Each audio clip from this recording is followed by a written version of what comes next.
What happens when comedians try to play philosopher? Sometime back, Ricky Gervais went on the Stephen Colbert Show to talk about religion and why Gervais calls himself an atheist. And while I found their exchange to be funny, I thought that it was missing something in terms of intellectual substance. So in this video, I'm going to be engaging with the two arguments for atheism that Gervais offered in that interview and saying where I think they might go wrong. So, you believe in one God, I assume? In three persons, but go ahead. Okay, so you believe... Okay. So, but there are about 3,000 to choose from that have been, you know, people who believe in... I've done some reading, yeah. Okay, yeah. So basically, you believe in... You deny one less God than I do. You don't believe in 2,999 gods. And I don't believe in just one more. Now, this first argument of Gervais's is known as the one less God than you objection. And basically, it says that we can look around the world through today and the past and all of human history and see that there are a lot of things that have been called God down through the years. Sure, there's the Christian God, but there's also Zeus and Poseidon and Odin and Ra and the Hindu gods and the Native American gods. And the question is this: isn't it a bit bold of the Christian or of the Jew or of the Muslim to say that their one God is the only God and all of these other gods are made up? And after all, doesn't that actually mean that the Christian has a lot in common with the atheist? Because the atheist rejects all of these gods, he rejects all of these thousands of gods, and the Christian rejects 99% of them. So shouldn't the Christian just round up and reject the other 1% and become an atheist? The problem with this argument is twofold. First, there's a bit of an ambiguity in the term God that has to be clarified.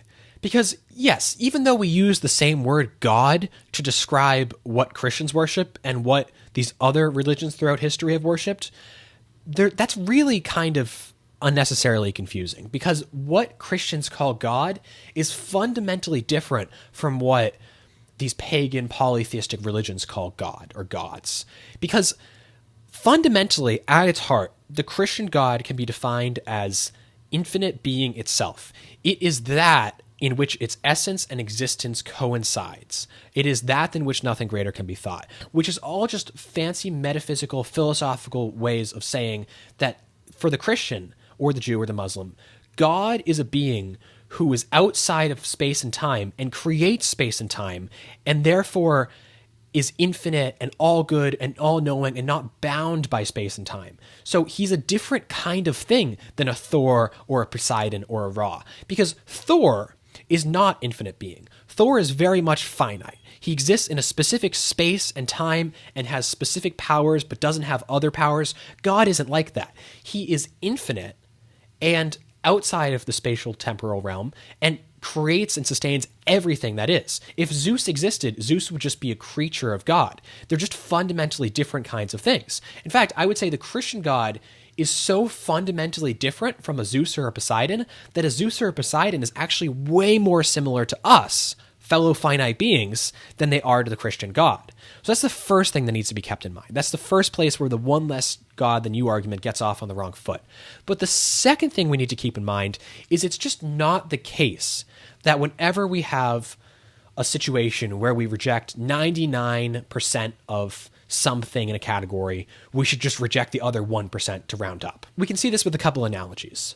Imagine if you were the judge of a court case, and the defense attorney gets up there. He stands up and he says, "Your Honor, I can prove to you that my client is innocent. And you know how I can do this? I can prove that there really is no distinction between me and you. Because let's say there's 100 people in the room. I believe that 100% of these people in this room are innocent. You, Your Honor, believe that 99% of the people in this room are innocent. Everyone except my client here.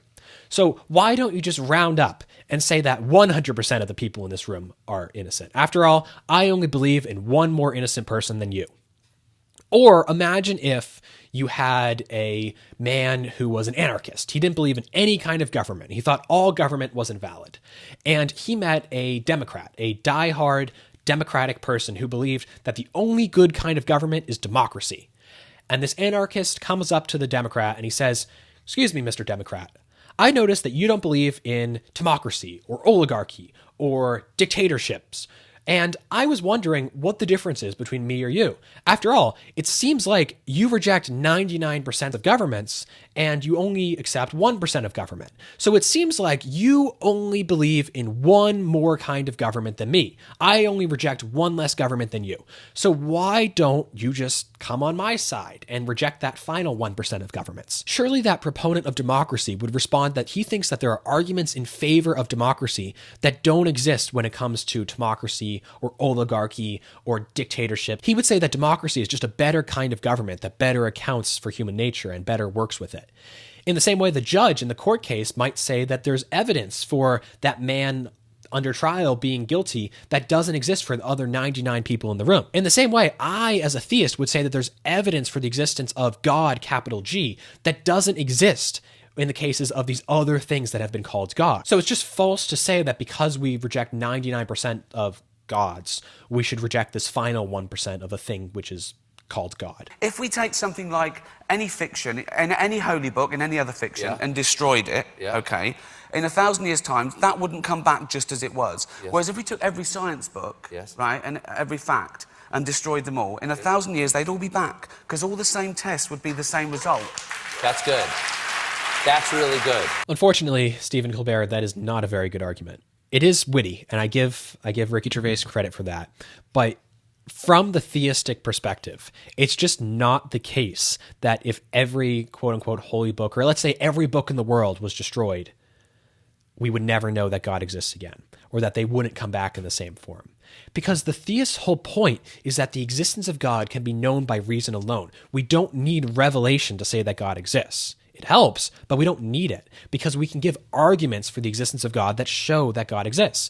After all, it's no wonder that Aristotle, one of the most famous philosophers who ever lived in a pagan Greek society, or surrounded by pagan Greek people who believed in the pagan Greek gods, but nevertheless was able to reason his way to something that looks remarkably similar to the Christian God, because there's facts about the world which can only be explained philosophically by the existence of a monotheistic infinite God. And if you want more on that, watch like half the videos on my channel. I have a whole series of videos on the arguments for the existence of God, and I'll be doing more on that in the future, because there are sound, philosophical, undeniable arguments for the existence of God that don't exist at all for Zeus or Poseidon or any of these other creatures called God. So if every book in the world was destroyed somehow, the existence of God would still return as something that human beings held. Why? Because it's something that philosophers can figure out. Even if every book was destroyed, one day philosophers would discover the existence of God.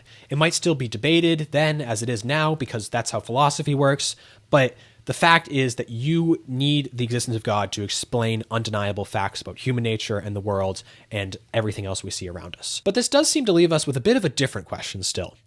Even if belief in the existence of God would return if every book of learning was destroyed, would religion? After all, religion, according to Christianity or Judaism or Islam, is something that comes from God giving man divine revelation. I mean, from a Catholic perspective, I would say that the Bible is something that we only have because God gave it to us. So if every copy of the Bible was lost, would we ever have it again? Well, I would say that it depends. It depends on what God chose to do, because the Bible comes from God. It's divinely revealed. If God wanted to give us revelation again, he could do that. But if not, then we would only have philosophy to rely on to come to know God. That being said, as a Catholic, I don't believe a situation like this could ever happen, because I believe that the gates of hell will never prevail against the church, as Jesus Christ promised. In fact, if there ever was a situation like this, then it would invalidate Catholicism. If there was ever not a single Catholic in the world, then that would prove the Catholic Church false. And in fact, the existence of the Catholic Church 2,000 years later, to me, is actually a good indication, a good piece of evidence for the validity of Catholicism. But that's a topic for another video. So thank you for watching this video, and God bless.